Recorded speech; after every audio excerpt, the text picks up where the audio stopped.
Yo, what's the story? First video back in 2024, Happy New Year and all that, and this is all about the DJI Osmo Pocket 3 and a bunch of shots that you need to be able to do with it, and these are so easy, anyone can rock these. Let's get into it. Simple orbits are very effective. Doing them though manually isn't. It's actually quite difficult to keep your subject or whatever is steady and in the center of the frame and all of that, so forget about that. With the DJI Osmo Pocket 3 though, just double tap on the screen to lock onto your subject and then just literally pan around them. Getting close up to your subject gives extra depth and parallax as the background pans around them as well.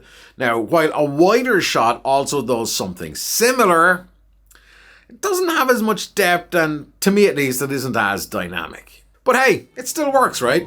But having your subject closer is a little bit more cinematic. If you're a fan of Michael Bay, you know exactly these types of shots. Not every single shot in the DJI Osmo Pocket 3 has to be this big, wide, sweeping, swirling, somersaulting. Nah, forget it. It doesn't all have to be complicated. Simple shots can have a very big impact.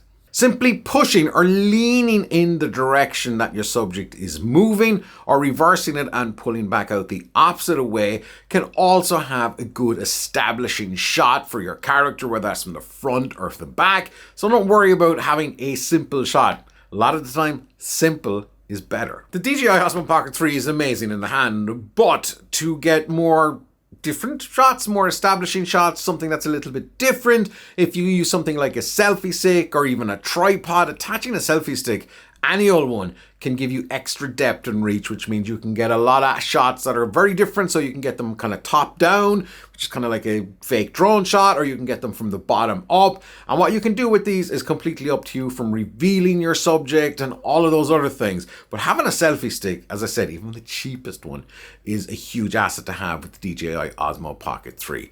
And the other thing to keep in mind as well, I don't know how many of you guys play pool or snooker, but if you kind of have treated like a pool or snooker cue, at times it can make it a lot steadier when you're pulling back and pulling forward. So just keep that in mind. You don't have to be holding on with two hands for dear life, and just be cool.